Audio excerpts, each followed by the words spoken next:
আজকের ক্লাসে আমরা যে টপিকটা নিয়ে আলোচনা করব সেটা হচ্ছে ফর্মস অফ স্ট্যাঞ্জা ইন পোয়েট্রি, অর্থাৎ কবিতার ক্ষেত্রে যে স্ট্যাঞ্জাগুলো ব্যবহার হয়।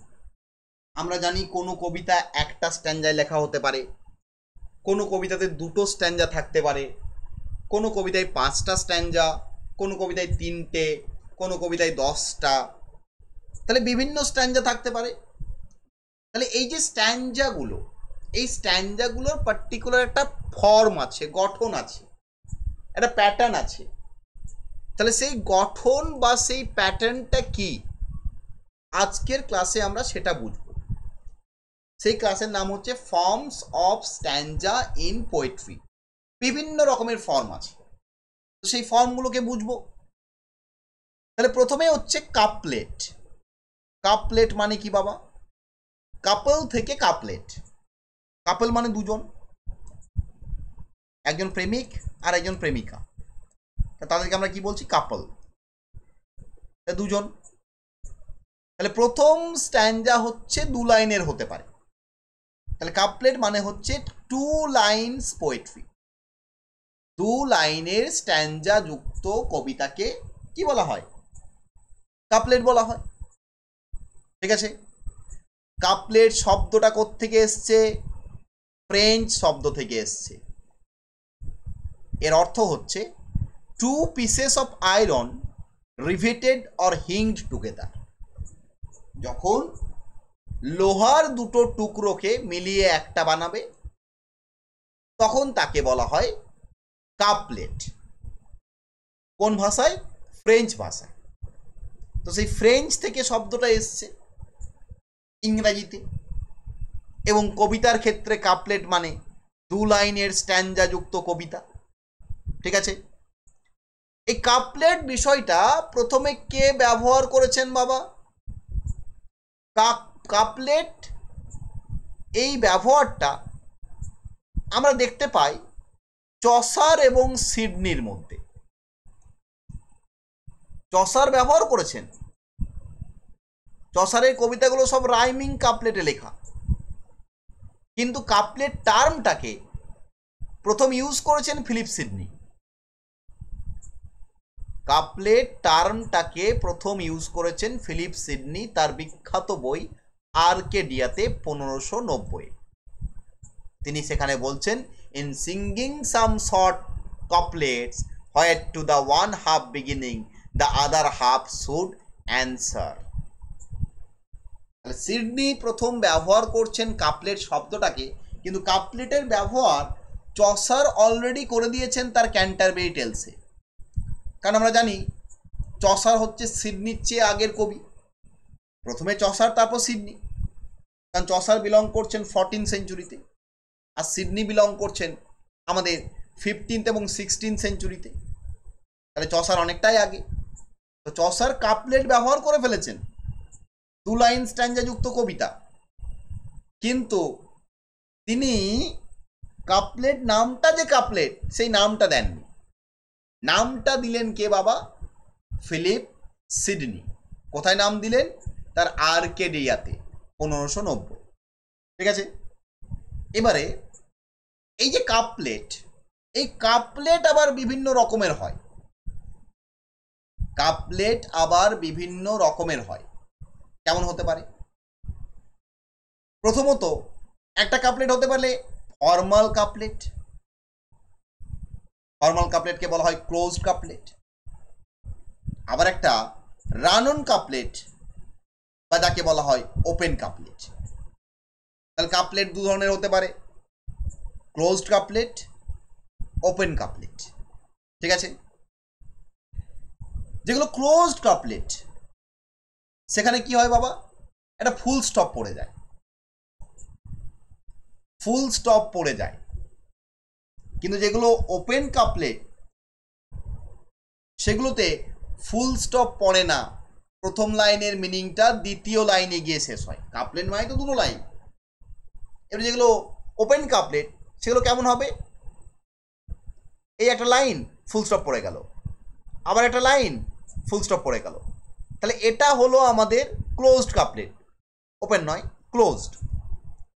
প্রথম লাইনেও ফুল স্টপ, দ্বিতীয় লাইনেও ফুল স্টপ। কিন্তু যেটা ওপেন সেটা কেমন, প্রথম লাইনটায় ফুল স্টপ পড়বে না, দ্বিতীয় লাইনে গিয়ে ফুল স্টপটা পড়বে, অর্থাৎ প্রথম লাইনের মিনিংটা গিয়ে দ্বিতীয় লাইনে শেষ হবে। তাহলে এটা হচ্ছে আমাদের ওপেন কাপলেট। ঠিক আছে, তাহলে কাপলেট মানে দু লাইন, কাপলেট ক্লোজড হতে পারে, ওপেন হতে পারে। আবার কাপলেটের মধ্যে আরেকটা বিষয় রয়েছে, হিরোইক কাপলেটস। হিরোইক কাপলেটস খুব পপুলার বাবা। হিরোইক কাপলেট কেমন কাপলেট হয়, ক্লোজড কাপলেট হয়, ফর্মাল কাপলেট হয়। ঠিক আছে, হিরোইক কাপলেট বেসিক্যালি ক্লোজড এবং ফর্মাল হয়। হিরোইক কাপলেট জিনিসটা কি বুঝে নাও। হিরোইক কাপলেট বেসিক্যালি আয়াম্বিক পেন্টামিটারে লেখা, আয়াম্বিক পেন্টামিটারে লেখা দু লাইনে ছন্দযুক্ত যে স্ট্যাঞ্জা তাকে বলা হয় heroic couplet. Basically epic, mock epic বা কোনো ন্যারেটিভ কবিতা লেখার ক্ষেত্রে ব্যবহার হয়। যেমন তুমি যদি আলেকজান্ডার পোপের the rape of the lock পড়ো, আলেকজান্ডার পোপের the rape of the lock, ঠিক আছে, সেই রেপ অফ দ্য লকে তুমি কি দেখতে পাবে, আলেকজান্ডার পোপ হিরোইক কাপলেটের ব্যবহার করেছেন। ঠিক আছে, আলেকজান্ডার পোপের রেপ অফ দ্য লক পড়বে, সেখানে তিনি হিরোইক কাপলেটের ব্যবহার করেছেন। দেখবে প্রত্যেকটা লাইনে তার মিনিংটা ক্লোজ হয়ে যাচ্ছে, প্রত্যেকটা লাইনে তার মিনিংটা ক্লোজ হয়ে যাচ্ছে এবং ফর্মাল স্টাইলে লেখা, এবং দু লাইন করে ছন্দ, হয় ছন্দটা এ হতে পারে বা বিবি বা সিসি, ছন্দ যে কোনো একটা ভাবে হতেই পারে, টাইম স্কিম যে কোনো হতেই পারে, তাকে বলা হচ্ছে heroic couplet. Heroic couplet basically iambic পেন্টামিটারে লেখা হয়, এটা মাথায় রাখবে। এবারে এই কাপলেটের মধ্যে আবার আরেকটা বিষয় হয়, তাকে এনজ্যামড বলা হয় বা এনজ্যামমেন্ট। এনজ্যামমেন্ট মানে কি বাবা, এনজ্যামমেন্ট এক ধরনের ওপেন কাপলেট। এটা ওপেন কাপলেট মানে আমরা একটু আগেই জানলাম, যার মিনিংটা ইনকমপ্লিট থেকে যায়, অর্থাৎ লাইনের শেষে মিনিং হচ্ছে না, লাইনটা কন্টিনিউ হয়ে রয়ে যাচ্ছে, পরের একটা লাইনে গিয়ে মিনিং তৈরি হচ্ছে, যেখানে পাংচুয়েশনের ব্যবহার হচ্ছে না। হিরোইক কাপলেটে তুমি পাংচুয়েশনের ব্যবহার পাবে, রেপ অফ দ্য লকের টেক্সটটা খুলবে, দেখবে তুমি পাংচুয়েশনের ব্যবহার পাবে, প্রত্যেকটা লাইনে হয় কমা বা ফুল স্টপ বা কোলন ব্যবহার করেছে। তুমি দেখবে আলেকজান্ডার পোপ প্রত্যেকটা লাইনের শেষে হয় কমা বা ফুল স্টপ বা তিনি একটা কোলন বা সেমিকোলন কিছু একটা ব্যবহার করেছে। কিন্তু যখন এনজামমেন্ট হবে, যখন ওপেন কাপলেট ব্যবহার হবে, তখন একটা লাইন কন্টিনিউ হয়ে যাবে পরের লাইন অবধি। ঠিক আছে, তাকেই বলা হচ্ছে এনজামমেন্ট। যেমন জন ডানের কবিতাগুলোতে, জন ডানের কবিতাগুলোতে জন ডান কিন্তু কাপলেট ব্যবহার করলেও সেই কাপলেটগুলো ক্লোজড কাপলেট নয়, তিনি দু লাইন করে স্ট্যাঞ্জা ব্যবহার করেছেন, যে কবিতাগুলোই সেগুলো ক্লোজ নয়, সেগুলো ওপেন, অর্থাৎ মিনিংটা কন্টিনিউ হচ্ছে। ঠিক আছে, নেক্সট কি, এই যে হিরোইক কাপলেটের ব্যবহার আমরা কোথায় কোথায় পাই, হিরোইক কাপলেটের ব্যবহার প্রথম দেখালেন জিওফ্রে চসার। এগুলো প্রশ্ন আসে যে হিরোইক কাপলেট লিটারেচারে প্রথম কে ব্যবহার করেছিল। হিরোইক কাপলেটের প্রথম ব্যবহার করলেন জিওফ্রে চসার। কোথায় ব্যবহার করলেন, তার লিজেন্ড অফ গুড উইমেন এবং ক্যান্টারবেরি টেলসে। ঠিক আছে, লেজেন্ড অফ গুড উইমেন এবং ক্যান্টারবেরি টেলস নামে দুটো বিখ্যাত রাইটিং আছে জফ্রে চসারে, আমরা জানি। সেখানে জফ্রে চসার এই হিরোইক কাপলেটের প্রথম ব্যবহার করলেন। ঠিক আছে, এবং পরবর্তী ক্ষেত্রে এই হিরোইক কাপলেটকে যদি কেউ পপুলার করে থাকেন, সেটা হচ্ছে জন ড্রাইডেন এবং আলেকজান্ডার পোপ। তারা রেস্টোরেশন পিরিয়ডে, তারা 18 সেঞ্চুরিতে, নিওক্লাসিক্যাল পিরিয়ডে এই হিরোইক কাপলেট বিষয়টাকে পপুলার বানালেন। অর্থাৎ 18 সেঞ্চুরি আসার পর কিন্তু হিরোইক কাপলেট বিষয়টা আরো বেশি পপুলার হয়ে গেল ড্রাইডেন এবং পোপের হাত দিয়ে। ঠিক আছে, এছাড়া আমরা ডক্টর স্যামুয়েল জনসন তার বিখ্যাত লেখা the vanity of human wishes, এখানেও হিরোইক কাপলেটের ব্যবহার পাই। অলিভার গোল্ডস্মিথের দ্য ডেজার্টেড ভিলেজ, এখানে আমরা হিরোইক কাপলেটের ব্যবহার পাই। জন কিটসের ল্যামিয়া, এখানেও হিরোইক কাপলেটের ব্যবহার পাই। প্রশ্ন দিয়ে দিতে পারে যে ভ্যানিটি অফ হিউম্যান উইসেস কোন স্ট্যান্জা ফর্মে লেখা হয়েছে। তোমার যদি জানা না থাকে তুমি লিখতে পারবে না। তোমার যদি জানা না থাকে তাহলে তুমি লিখতে পারবে না। তোমার জানা থাকলে তবেই যে তুমি লিখতে পারবে, তাই না? সেই কারণে এগুলো জানতে হবে। এখানে আমি যে এক্সাম্পলগুলো দিয়েছি সেগুলো সবই পরীক্ষায় আসা এক্সাম্পল এবং পরীক্ষাতে আসে, সেইগুলোই দিয়েছি। এক্সট্রা কিছু তোমাদের আমি চাপ দেব না, যেগুলো দরকার সেইগুলো। ওকে, এছাড়া দেখো একজন মডার্ন রাইটার ভ্লাদিমির নাভোকভ, ইনি একটা নভেলই লিখে ফেলেছেন হিরোইক কাপলেটে। ভাবো, ঠিক আছে। টোটালি পেল ফায়ার বলে একটা নভেল আছে, সেই নভেলের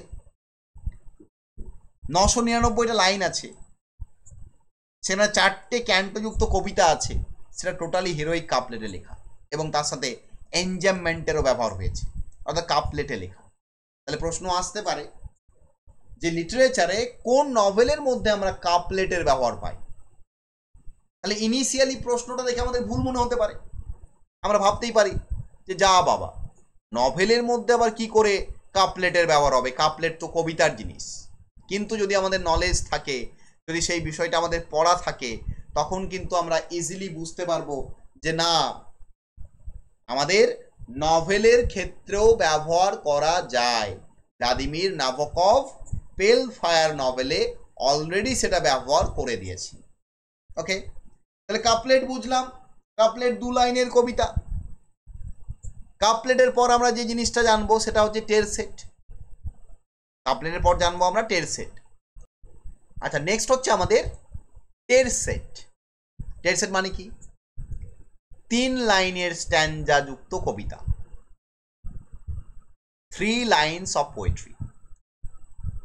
3 লাইনের কবিতা, একটা কমপ্লিট কবিতাও হতে পারে বা একটা স্ট্যান্জাও হতে পারে। 3 লাইনের একটা কমপ্লিট কবিতাও হতে পারে, আবার 3 লাইনের একটা কমপ্লিট স্ট্যান্জাও হতে পারে।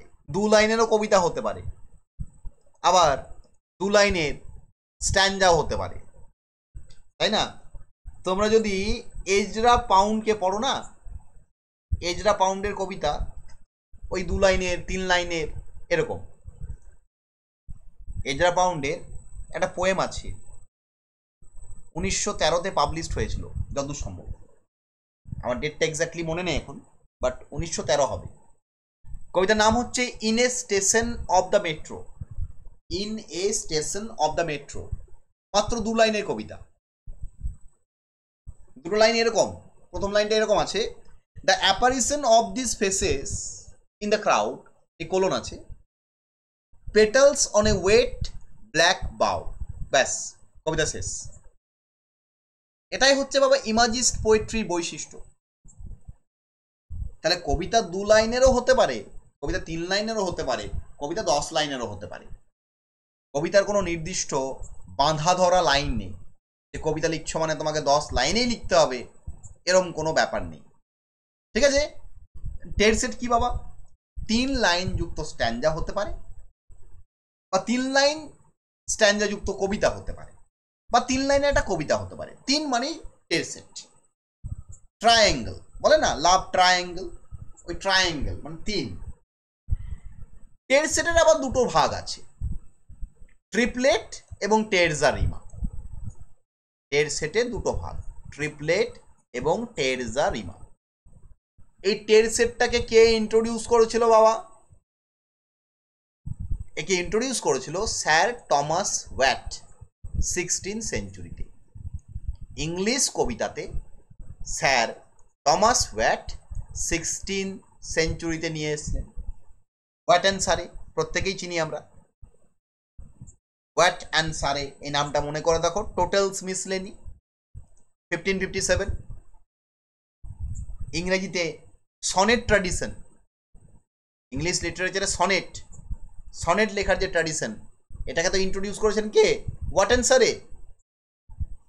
1557তে পাবলিশ করলেন টোটালস মিসলেনি, এবং সেখানে সনেট বলে যে নতুন ফর্ম, 14 লাইনের কবিতা লেখার যে ফর্ম, তাকেও ইন্ট্রোডিউস করলেন ওয়াট অ্যান্ড সারে।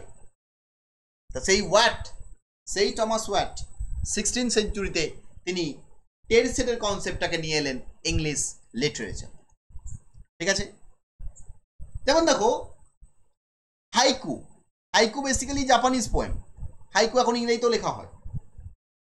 হাইকু এক ধরনের আনরাইমড টের সেট পোয়েম। যখন তুমি ছন্দবিহীন হাইকু লিখবে, ছন্দবিহীন যখন কবিতা লিখবে, টের সেট লিখবে, টের সেটে বেসিক্যালি ছন্দ থাকে, কিন্তু তুমি যখন ছন্দবিহীন টের সেট লিখবে তখন সেটা হয়ে যাবে হাইকু।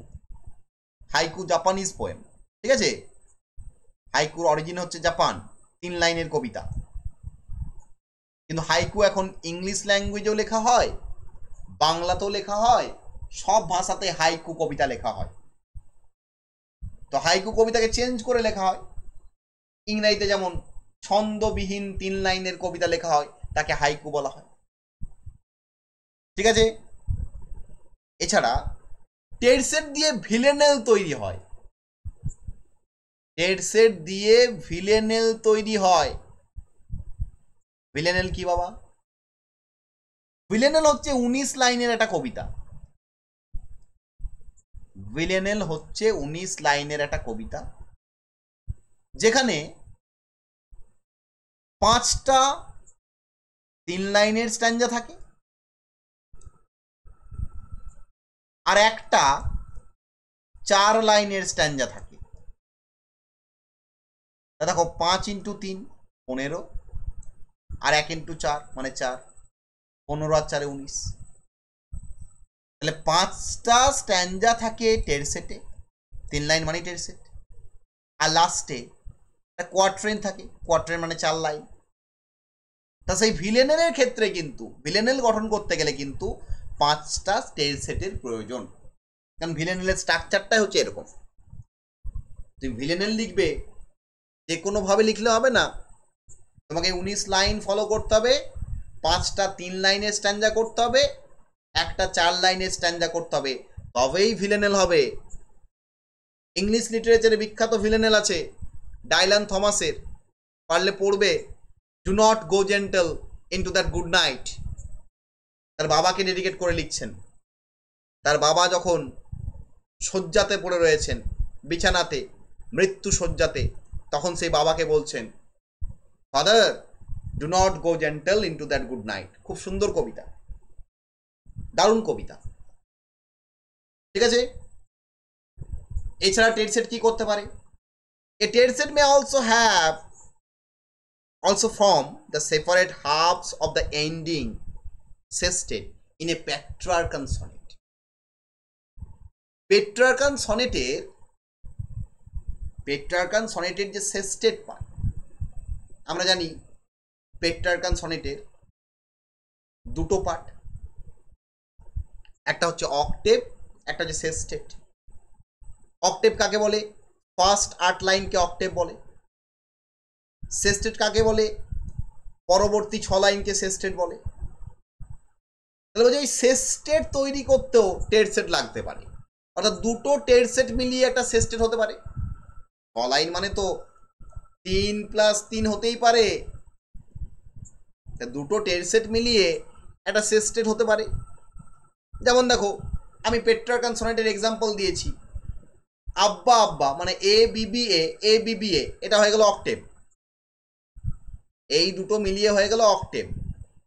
এ বিবিএ মানে দুটো কোয়াট্রেন মিলিয়ে হয়ে গেল একটা অক্টেভ।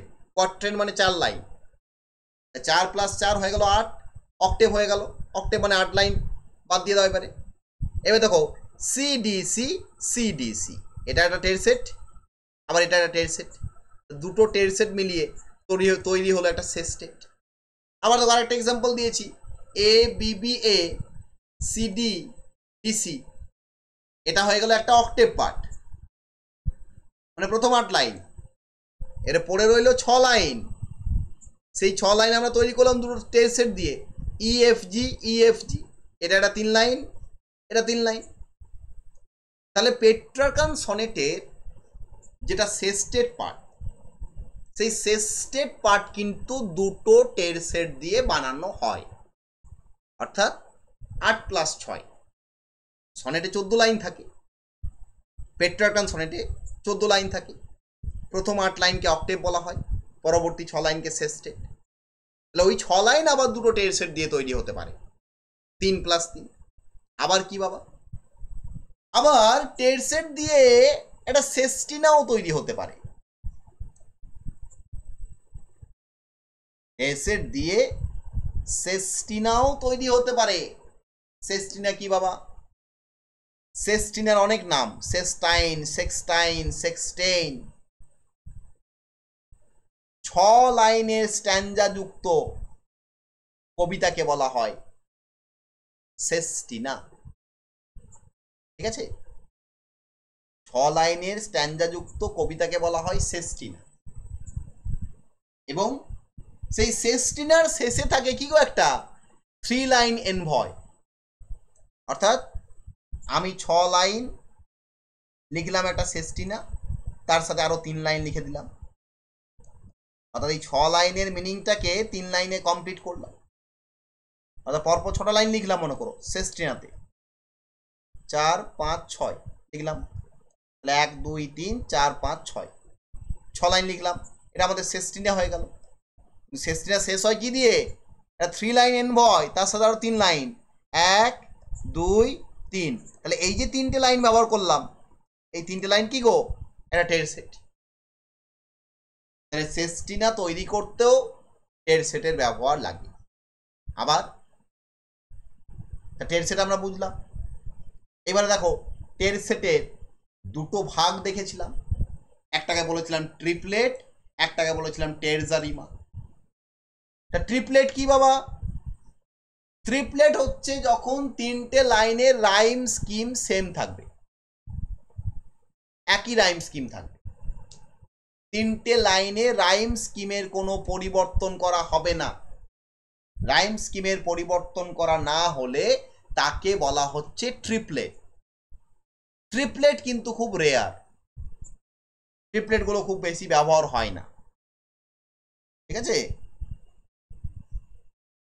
ট্রিপলেট ওই মাঝে মাঝে হিরোইক কাপলেটের সাথে একটু আধটু ব্যবহার হয়। কোথায় হিরোইক কাপলেট ব্যবহার হয়েছে 2 লাইনের, তাকে কনক্লুড করার জন্য একটা ট্রিপলেট ব্যবহার হয়ে যায়। ট্রিপলেট খুব একটা বেশি দেখা যায় না। রাইম স্কিম এক হবে, হয় হবে এ এ, বা হবে বি বি বি, বা হবে সি সি সি, বা হবে ডি ডি ডি। ঠিক যেমন হিরোইক কাপলেটের মতো। হিরোইক কাপলেট কেমন হয়? A A, B B, C C, D D, E E, F F, G G, এরকম হয়তো। দেখবে শেক্সপিয়ারের সনেটগুলো লক্ষ্য করবে, শেক্সপিয়ারের প্রত্যেকটা সনেট শেষ হয় একটা কাপলেট দিয়ে। শেক্সপিয়ারের প্রত্যেকটা সনেট শেষ হয় দেখবে একটা কাপলেট দিয়ে, শেষে 2 লাইন, তাই না? A B A B, C D C D, E F E F, G G, ওই যে জি জি রইল ওটা কাপলেট।